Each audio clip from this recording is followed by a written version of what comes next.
Welcome to the Brainstorm episode 111. We got Frank with us today because, big surprise, we're talking AI. But even bigger surprise, we're talking why Google is trouncing the competition and why Nick is more confident than ever that OpenAI is having its legs swept out from underneath it. But Frank, maybe you just walk us through the Gemini 3 release, and then we can get into the competitive dynamics. I generally disagree with that take or the conviction with which it's being presented. We hope you would. Google released their latest version of Gemini. It feels like these are all the same now when there's a new model that comes out because people only release models if it's the best across numerous benchmarks. But yes, Gemini 3 on paper is the best AI model out there to date. I think some interesting things. One, the Google engineering team has said that, kind of in vague terms, that pre-scaling laws are continuing to work, which basically means this is something that when GPT-5 was released earlier this year, the market buzz was scaling laws are failing, we're having diminishing returns. Google is saying that's not true. They must have done a huge training run for Gemini 3. That's part of the reason why it is the best model across these different benchmarks. Reactions to the model, and they released it day one in Gemini and across different Google services, so it's also backing the AI mode. And it is a material step up. I mean, I've been using it side by side with ChatGPT with 5.1 thinking. On some tasks, Gemini is better. On some tasks, ChatGPT is better. It's relatively a toss-up, but Google's product has gotten really good. They've added personalization and memory to the Gemini product, which I also think is part of the reason why ChatGPT has been so engaging since they've added that, and a few other AI companies have added kind of cross-chat memory and personalization. So the models know more about you, and then the more they know, the more improved your experience is. And then outside of the whole language model space, Google released Nano Banana Pro. You didn't prompt me for this. I don't know if you planned on me talking about this now or later, but that almost is more impressive to me than Gemini 3, where it's able to comprehend information and present it not just in like the most photorealistic picture ever, but also creating slides and these compressions of information into detailed diagrams in a way that I haven't seen any other model do in the past. And it feels like kind of a breakthrough moment on that side. Right. You would have thought Copilot would have been able to figure out why. Well, okay, I have just a simple take on that, which is that like Microsoft's approach has been take this amazing new transformer architecture, diffusion, like this new AI technology, and apply it to these tools that were built like 40 years ago. And I think that with such a new technology, the best way to convey information, like all of Microsoft's productivity suite is a place to store and convey information, whether it's in a Word doc or a PowerPoint file. And I just think these tools that were created so long ago for humans to use a GUI for, like a keyboard, mouse, display, are just not the right tools for AI to build with. And what you're seeing with diffusion is kind of like cutting straight to, we just want to create a compelling representation of what the user wants and what can be conceived well, received well on the other end. And that's really what Nano Banana Pro does. All right, Frank. I have a theory about kind of like the future state of AI architectures. And I think that as you couch it, Frank, or I agree with basically how you couch it, which is compared head to head on a text-based AI, it's actually, they are sufficiently advanced and still have sufficient weaknesses that it's very hard to tell. Like even the benchmarks, some of the benchmarks are dumb. They're like question and answers on questions that you would never get asked, that you would never be able to answer. And so you, the average user, are like, well, yes, that indicates some raw level of capability, but does it really translate into anything useful? And so you really have to work with them to see. And these language models are all on transformer architectures where you're taking language and you're converting it into tokens and you're filling in the next token. And then the image generation models are all, at least at first, were all diffusion architectures where you take, basically you train something on an image getting noisier and noisier and noisier associated with the text, and then you undo the process where you start out with noise and make it less and less noisy and the image magically appears.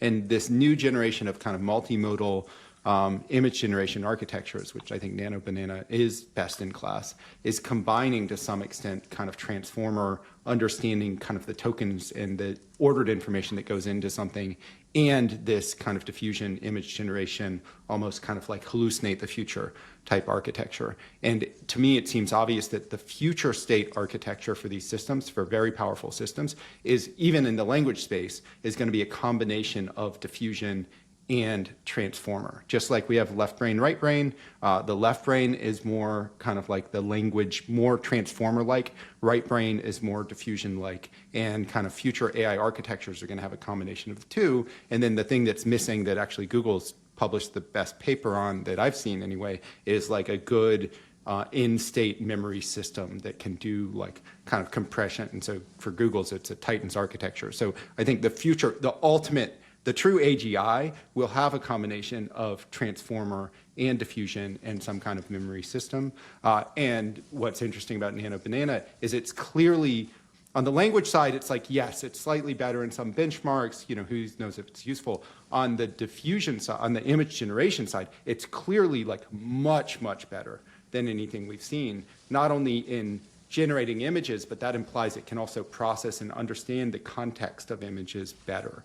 And so then I think that's, in terms of, think about the user interface transition we went through in computers, where we went through, originally it was text interface, and then it became this graphical user interface. Well, maybe the actual future state of AI user interface is not just spoken text or written text, but it's something that is more kind of like dynamic and graphical. If so, then this is the kind of like foundation on which that kind, so to speak, on which that kind of architecture might be built. And so there, it really is, I think, an interesting breakthrough and is more kind of points towards the future a little more completely than the language first models. Right. Other models could take an image and turn it into 1,000 words. It's the first one that can take 1,000 words and turn it into an image.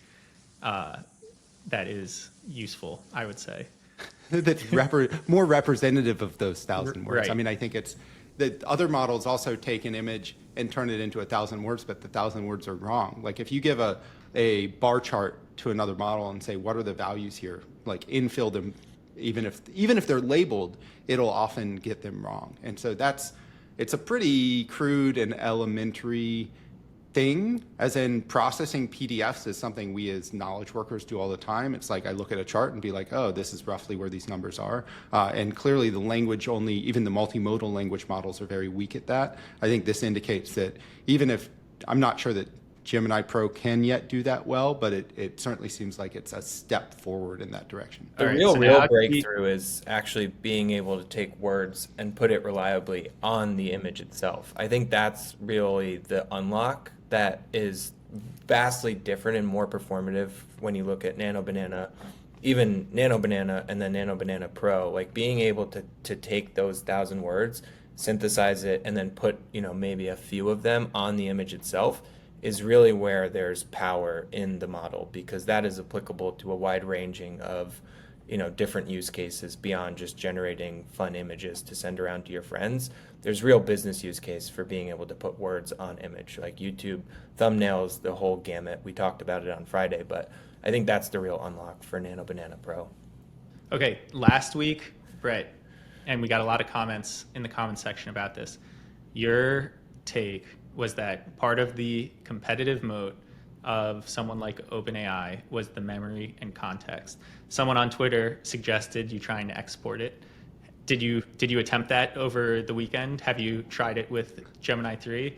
And then No, I haven't, but I saw the comment and it was a good one. And basically I had described, hey, if you stick kind of like a medical history, you have a long chat with a model, it's a pain to transfer that information over to somewhere else. And so then therefore there's stickiness to these models based on not just the long-term memory function, which is something where OpenAI is trying to take context across different conversations and intelligently embed it. Like it knows my kids' ages and what I do for work and kind of like some of my style choices around what I want.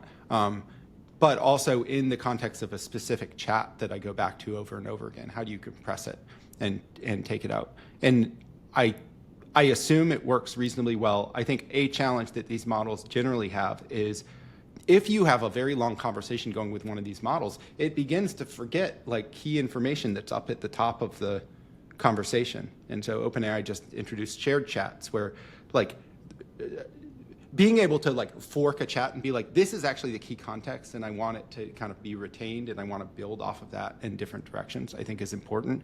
And I think that there's a lot of kind of engineering, art, and design and figuring out how to take lots of raw information and compress it into one of these things.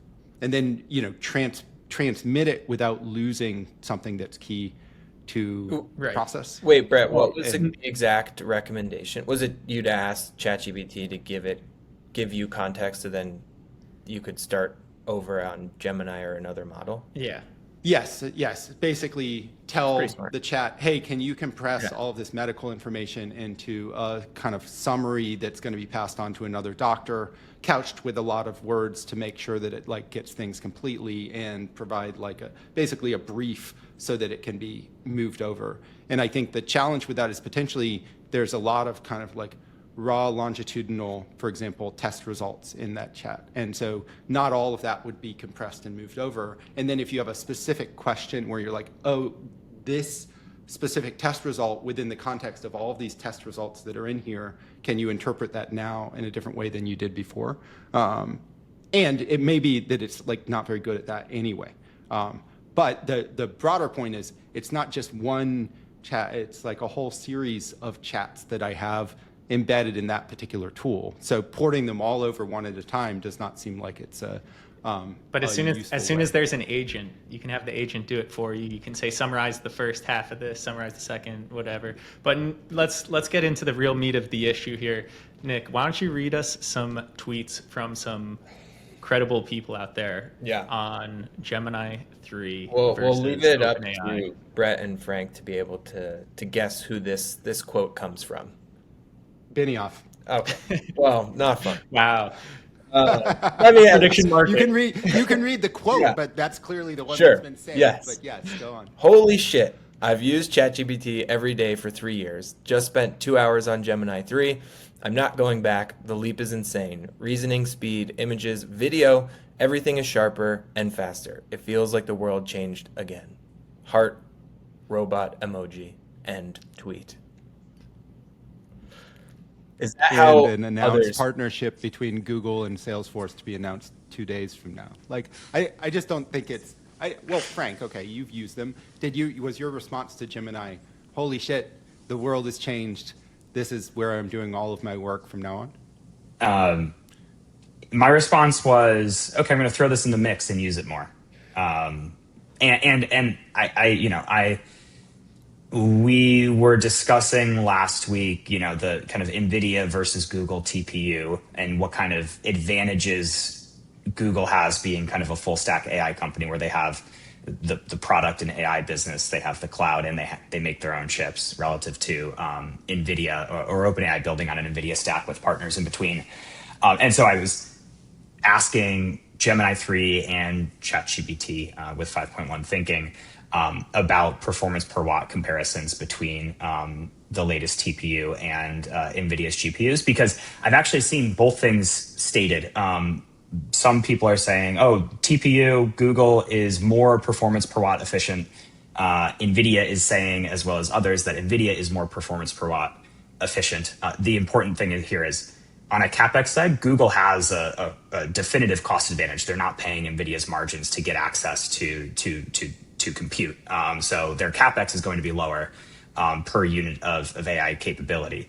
But on operating cost and on revenue generation potential, as I think Jensen Huang correctly states, because there's a power constraint, your revenue is gated based on performance per watt. How many tokens can you generate based on how many watts you have access to in your data center? And there's a split commentary out there. So I asked both models. They both agreed, and they both agreed that NVIDIA has a performance per watt advantage with GB200 versus the TPU V7, which is Google's latest TPU. Maybe that will change in future roadmaps, but the reason I started talking about this is because the Gemini 3 response came back faster and more coherent than the GPT 5.1 thinking. So if you're trying both, you're going to see places where the Gemini free model seems better. But it was not transformative in the way that Mark Benioff is saying this. Nano Banana Pro is a different story, though, where I do think that is transformative relative to anything you can get in any other AI product. I think it's Right. I mean, my very high level, there's two interesting characteristics about the user, at least from what we can see, the user behavior of these models. One is that ChatGPT in the US relative to Gemini is much more dominant than it is globally. And in both geos, it's dominant. So in the US, on an hours used basis at the app level, ChatGPT, and this is prior to the release, so this is as of November 16th, ChatGPT has 99% to 1% share of total hours on the specific app, ChatGPT versus Gemini, in the US.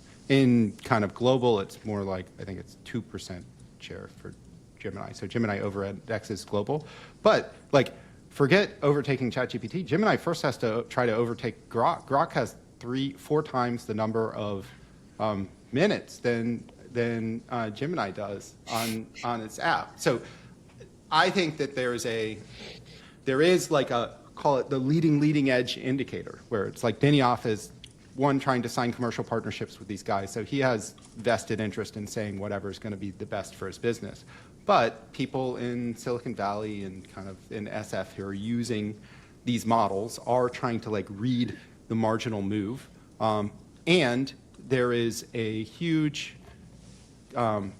product momentum moat, not moat, I shouldn't say moat, but product momentum advantage that OpenAI has versus these other providers at this point. Ultimately, we think foundation models are going to be worth $15 to $20 trillion in the 2030-ish timeframe, and that there's not going to be one that wins. There's going to be 2, 3, maybe 4. And so is Google a credible and competitive player? Yes. I think that's pretty obvious and evident. I think the Nano Banana Pro, which is a dumb name, is again, that's the more interesting thing that's happening here, because I think it potentially unlocks different use cases that the likes of OpenAI won't be able to provide. And so there's a whole, Nick, you mentioned basically marketing support and stuff. There's programmatic or knowledge work categories that were previously offsides that are suddenly onsides, and potentially pushing in that direction from a research perspective actually leads to more profound advances across the stack. On a head-to-head basis, I still think it is this category, and what I was talking about last week, there are more network effect or ways in which users will get locked in on this category of goods, certainly than infrastructure as a service and cloud. And that's only 3, and now with neoclouds, maybe more players with healthy margins. So that's kind of the base case for where this is going to go. All right, we don't need to beat a dead horse here on the back and forth, but I think it's worth noting, if we went back, I'd say 1 year, I think probably 1 year, 1.5 years, definitely. I don't think Google would have been, of course, they're going to be one of these players, right? There was a clear turnaround. Nick, yes. Please give me some credit. Yeah, Nick definitely was. The staple of Gemini. It's during the Black George Washington and historical figure time period, I think the general consensus was, okay, they're not going to be able to turn this around. They really are vulnerable, but they did. And Nick, there's another company out there that has just sounded the alarm, founder coming back, taking the reins to try and make things happen again. Why don't you tell us about Block's Investor Day? May I just add one point to the back and forth, please? Come on, Go for it. Allow me one. I think the mere fact that Gemini is now in Frank's rotation and you're hearing it being, lauded by all of these CEOs, it does begin to bring into question the real moat in AI. And I think it's going to come down to the bundled solution that you can offer. And again, this is completely on the consumer side, so please don't try to bring up enterprise points. In fact, Frank and Brett, we're moving right to Block after I finish this. Giving myself the last word. But I do believe that, when you have these, slight changes, and Gemini is now state of the art, and then ChatGPT, I'm sure, will be state of the art in a few months, and then it will keep going back and forth and back and forth. As a consumer, you're going to spend and subscribe to the best bundled offering. And right now, and I've said this from day one, that is the true moat that Google and Gemini will have at the end of the day. Do you know what the killer app or the killer use case for Gemini will be? It's when they take the YouTube premium plan and they throw it into Gemini Pro, not Gemini AI Ultra, which costs $200 a month.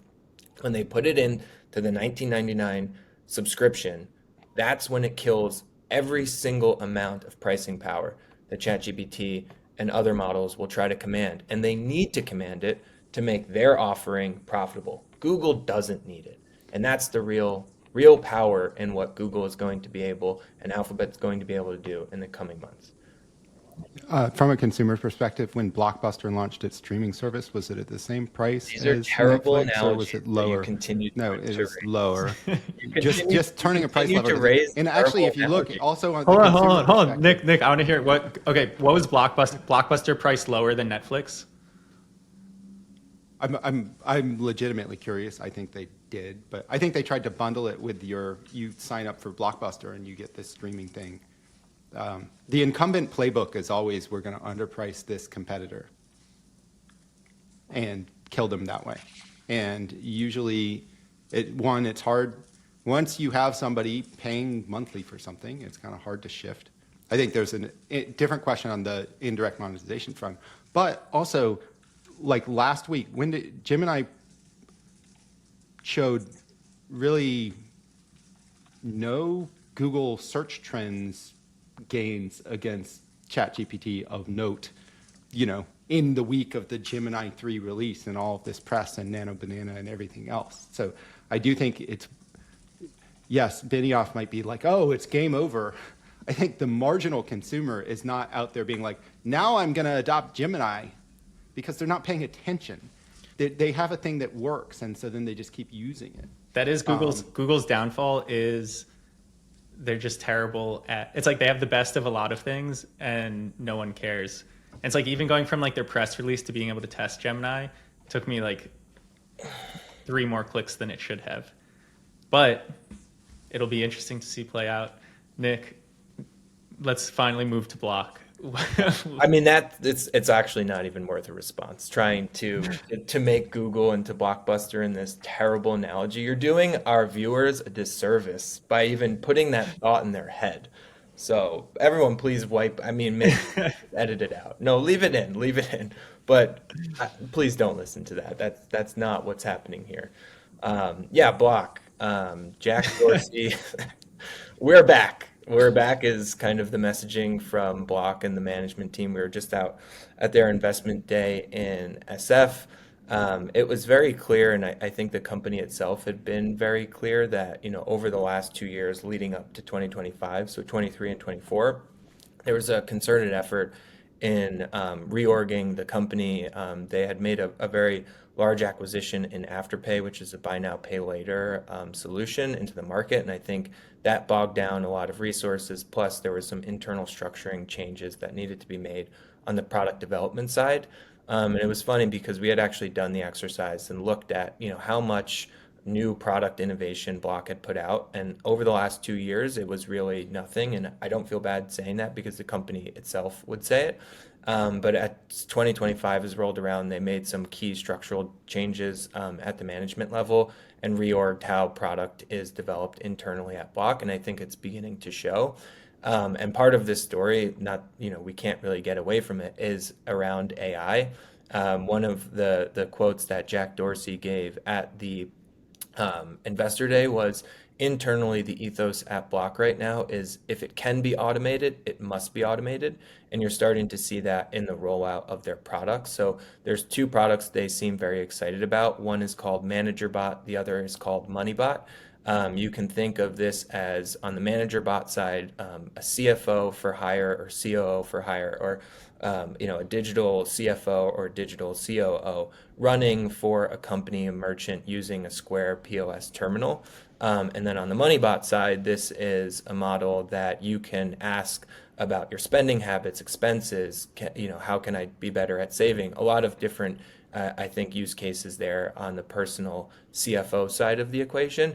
And what's really interesting is to see, how fast these products were developed. I think it's either MoneyBot or ManagerBot was developed in 6 weeks, and the other one was developed in 8 weeks to get to a minimal viable product internally.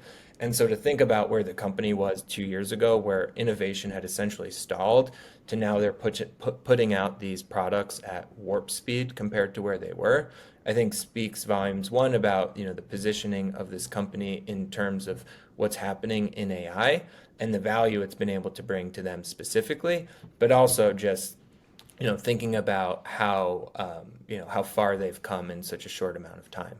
So very excited about what they're doing. We've always been excited thinking about this company specifically when you have on the Square side of the business this merchant terminal, but then when you loop in Cash App, which there were some crazy stats there. I didn't know the Cash App debit card with teens is used by 1 out of every 5 teens in the country. So they have this massive distribution base, I think 58 million Cash App users.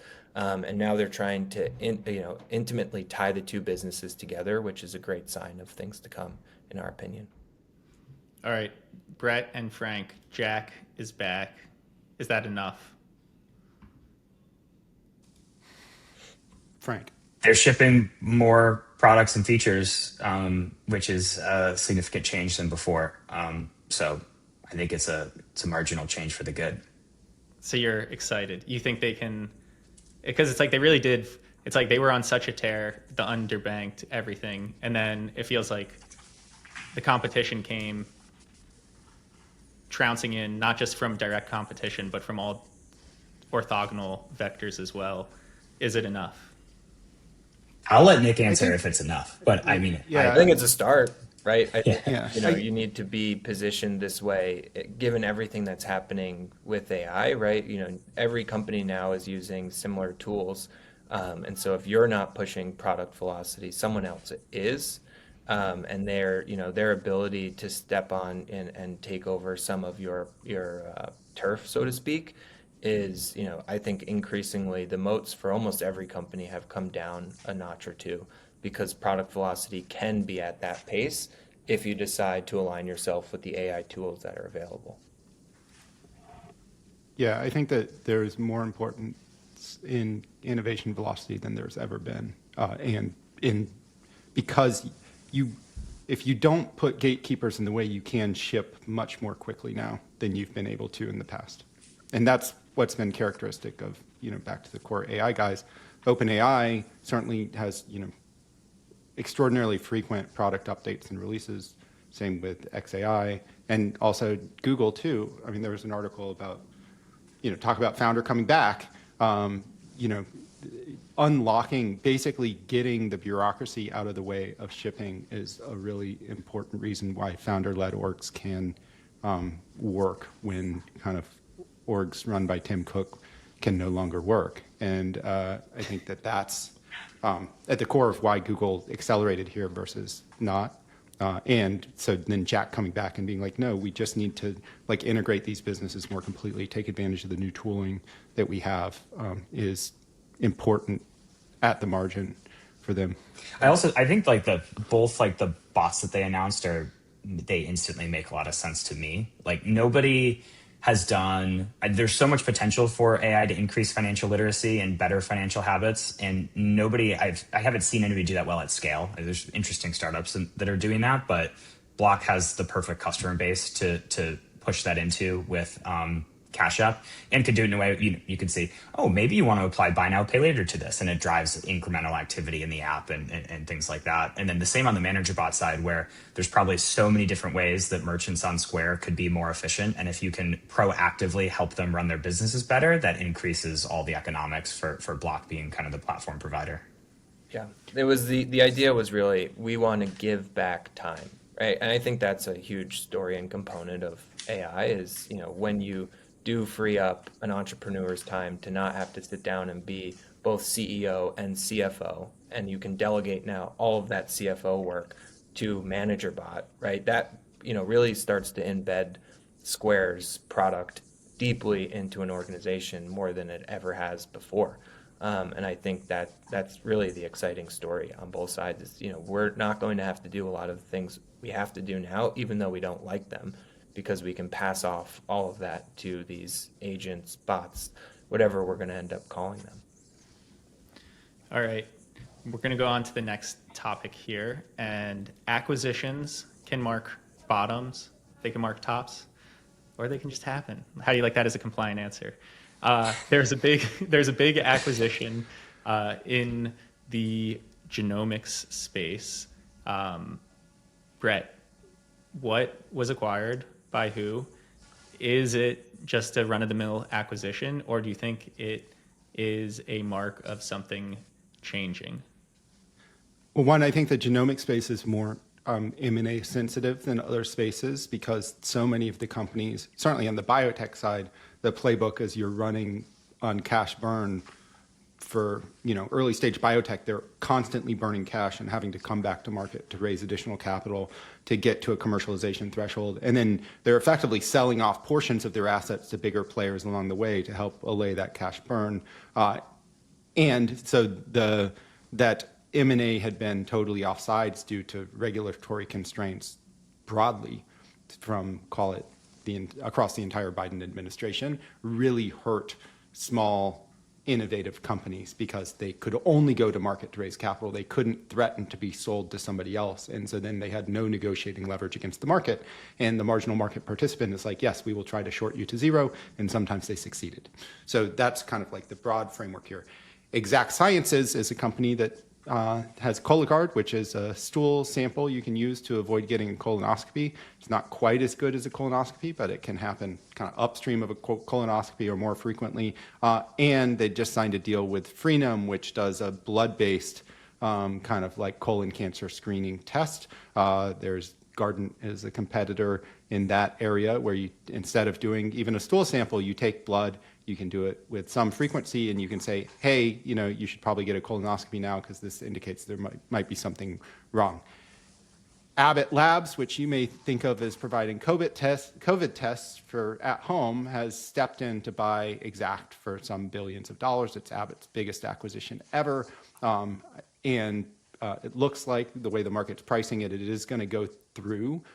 And I think it is indicative of the fact that people are realizing that this blood-based diagnostic, particularly for cancer and early stage cancer, is going to be a big growing category that's upstream of a lot of stuff. If you're able to detect a cancer for a patient so they know they need to be treated, you can also turn around and go to a drug developer and say, hey, we have this really sensitive indicator for this particular type of cancer. Do you want to try to develop a drug against that in combination with our data? And so it's not just monetizing at the patient level, the data itself is super useful and interesting. And so I think it's kind of legitimizes this entire blood biopsy space as it grows. And in the future, given the data that these companies are collecting, it might not be, a cancer only kind of diagnostic tool. There are many, many diseases that we really don't understand very well at all, in part because we just diagnose the symptoms. It's like, oh, you have these amorphous set of symptoms. You have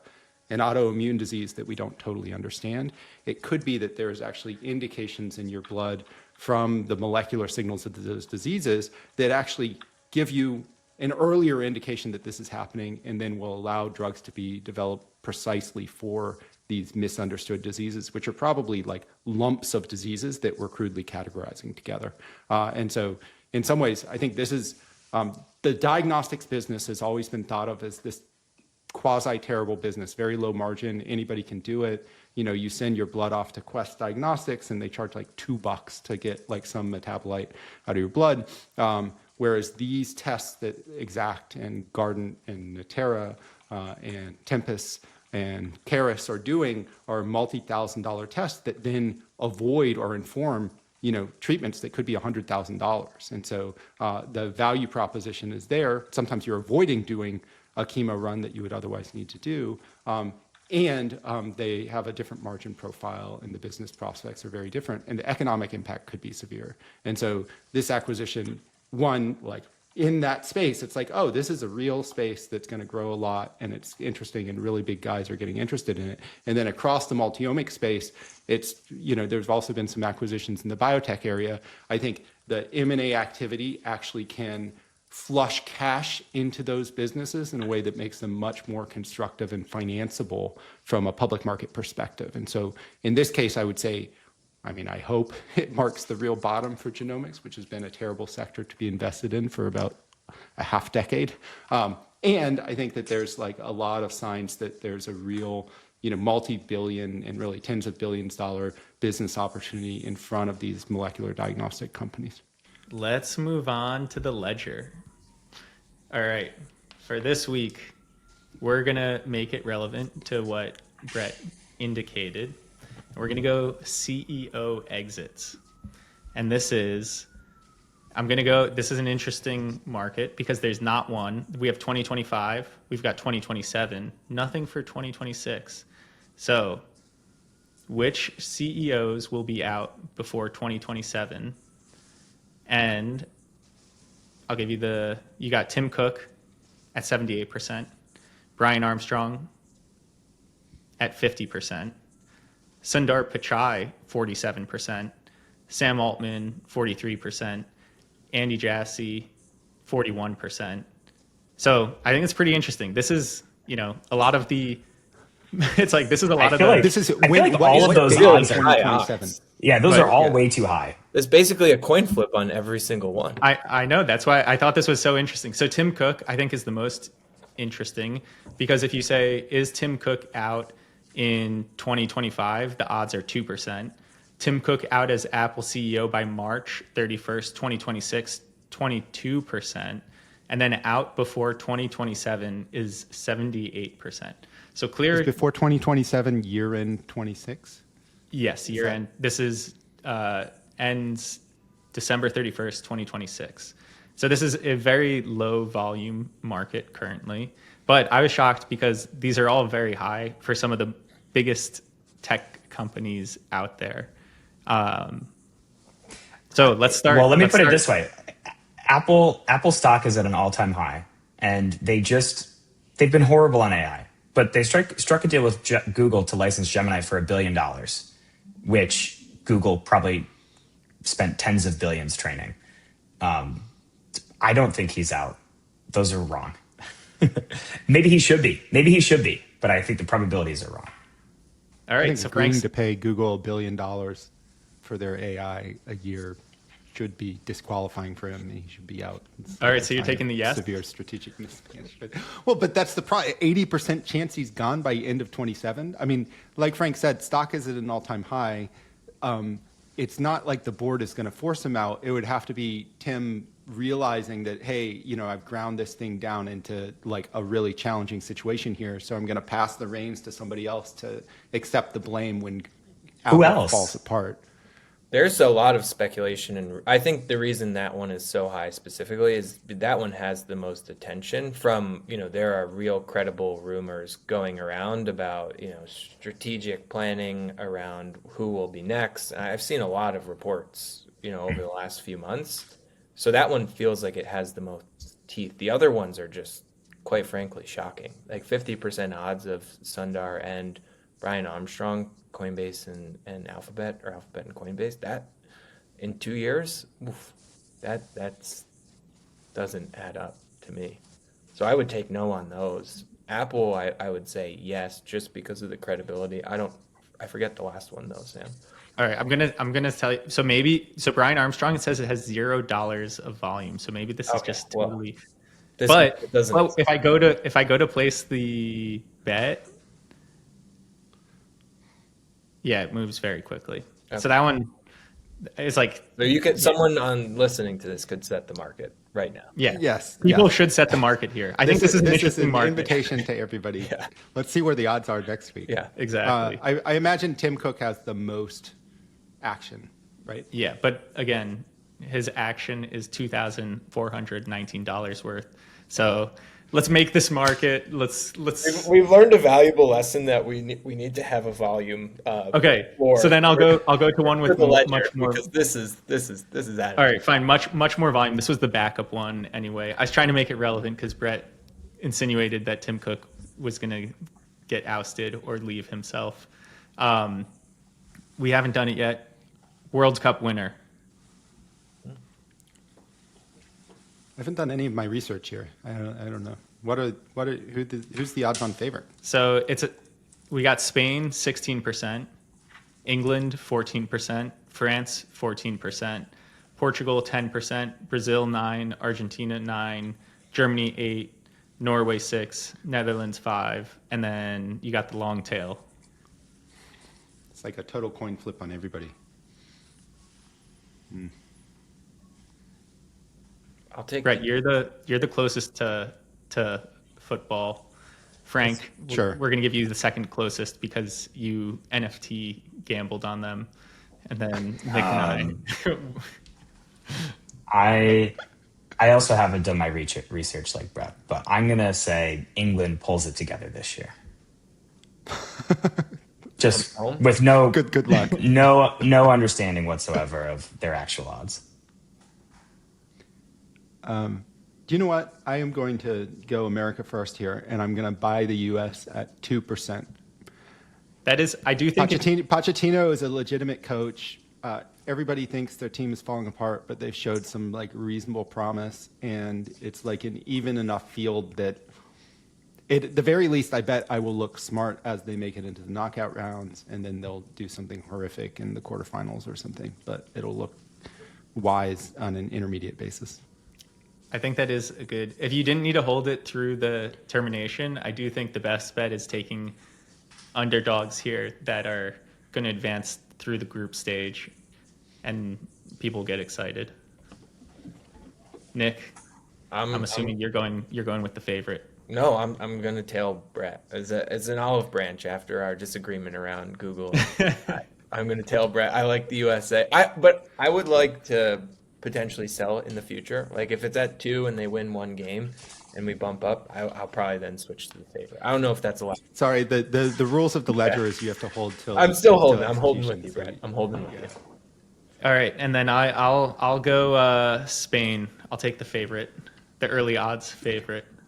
They were very good in the Euros. The Lamine Yamal is incredible.